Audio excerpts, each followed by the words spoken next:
নমস্কার বন্ধুরা, মিলা রান্নাঘরে সবাইকে স্বাগত জানাই। মুখের স্বাদ বদলানোর জন্য আজকে নিয়ে হাজির হয়েছি ডিমের কোরমার রেসিপি। বানানো খুবই সহজ, খুব কম উপকরণ দিয়ে বানানো যায়, খেতেও তেমনই সুস্বাদু। চলুন তাহলে দেখে নেওয়া যাক আমি এই রেসিপিটি কিভাবে বানিয়ে থাকি। গ্যাস অন করে একটি হাঁড়ি দিয়ে নিচ্ছি। দিয়ে দিব বেশ কিছুটা পরিমাণের জল, 1 চা চামচ লবণ ও 1 চা চামচ ভিনেগার।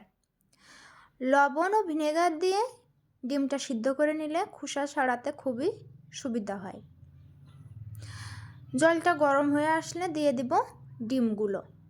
আমি এখানে 5টা ডিম নিয়েছি। এটা 10 থেকে 12 মিনিট ভালো করে ফুটিয়ে নিলেই সিদ্ধ হয়ে যাবে। ডিম সিদ্ধ হয়ে গেলে আমি এই গরম জলটা ফেলে দিয়ে ঠান্ডা জল ঢেলে দিলাম। একে একে সব ডিমগুলোর খোসা ছাড়িয়ে নিচ্ছি। দেখুন কত ইজিলি উঠে আসছে খোসাগুলো। ডিমের খোসা ছাড়ানো হয়ে গেলে সামান্য নুন দিয়ে ডিমটা মেখে রেখে দেব এক সাইডে।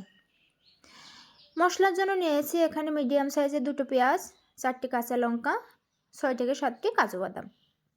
মিক্সিতে কাজু বাদাম, কাঁচা লঙ্কা নিয়ে নিয়েছি। এবার পেঁয়াজ দুটোকে বড় বড় সাইজের কেটে দিয়ে দিব। কড়াইতে দিয়ে দেব বেশ কিছুটা সাদা তেল। লবণ মাখিয়ে রাখা ডিমগুলো ভেজে নিব একটু সোনালি করে। 1 থেকে 1.5 মিনিট একটু নাড়িয়ে চাড়িয়ে ভেজে নিলেই হয়ে যাবে এটা। উঠিয়ে নিচ্ছি একটি বাটির মধ্যে ডিমগুলো। ওই একই তেলে দিয়ে দিব কিছু গোটা গরম মশলা। গরম মশলার মধ্যে এখানে আমি নিয়েছি 4টে লবঙ্গ, 1 টুকরো দারুচিনি, একটু তেজপাতা এবং ফাটিয়ে নেওয়া 3 থেকে 4টি এলাচ। এ পর্যায়ে জিরা কিংবা মৌরি দিয়ে দিতে পারেন, আমি এখানে আর দেইনি। দিয়ে দেবো আগে থেকে পেস্ট করে রাখা কাজু, কাঁচা লঙ্কা এবং পেঁয়াজের পেস্ট। এটা দিয়ে খুব ভালো করে কষিয়ে নিতে হবে। মনে রাখবেন কাজু বাদাম দেওয়ার কারণে অনেক সময় কড়াইয়ের নিচে আটকে যায় পেস্ট।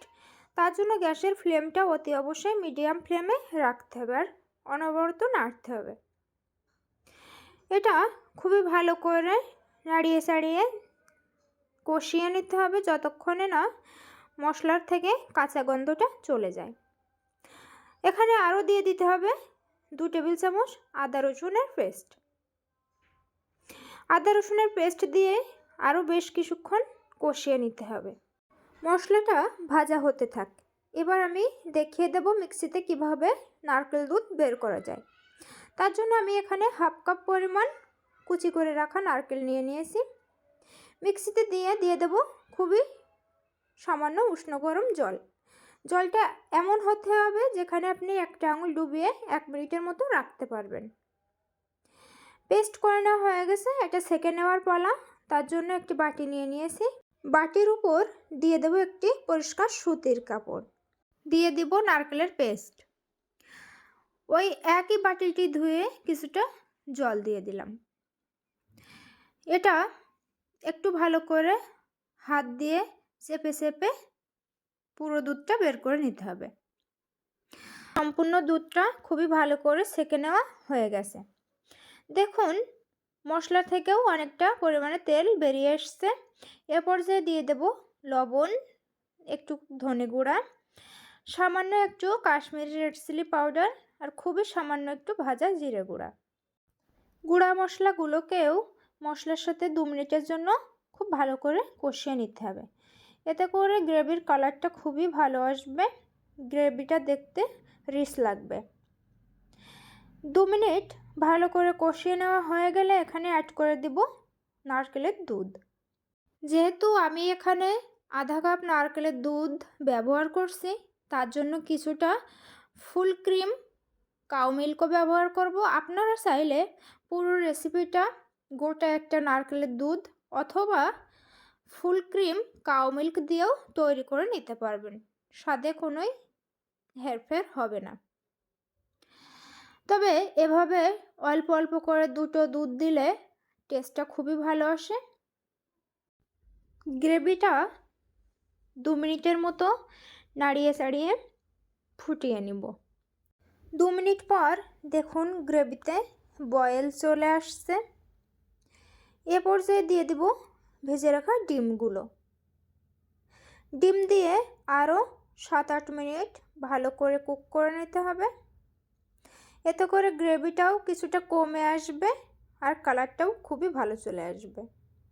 দেখুন কতটা ভালো কালার চলে এসছে। এ পর্যায়ে অ্যাড করে দেব হাফ চা চামচের মতো গরম মশলার গুঁড়া। এটা শাহি গরম মশলার গুঁড়া। রেসিপি চাইলে অবশ্যই কমেন্টে জানাবেন। সেক্ষেত্রে আমি চেষ্টা করব শাহি গরম মশলার গুঁড়া তৈরি করে দেখাতে। 2 মিনিট ভালো করে নাড়িয়ে চাড়িয়ে গ্রেভি আরও কিছুটা ঘন হয়ে আসলে দিয়ে দিব চিনি। চিনি দিলে একটু মিষ্টি ভাব হবে, সেটা কোরমায় খেতে খুবই ভালো লাগবে। আর দিয়ে দেবো 1 চা চামচ ঘি। ঘি কোরমায় মাস্ট, এটা অবশ্যই দেওয়ার চেষ্টা করবেন।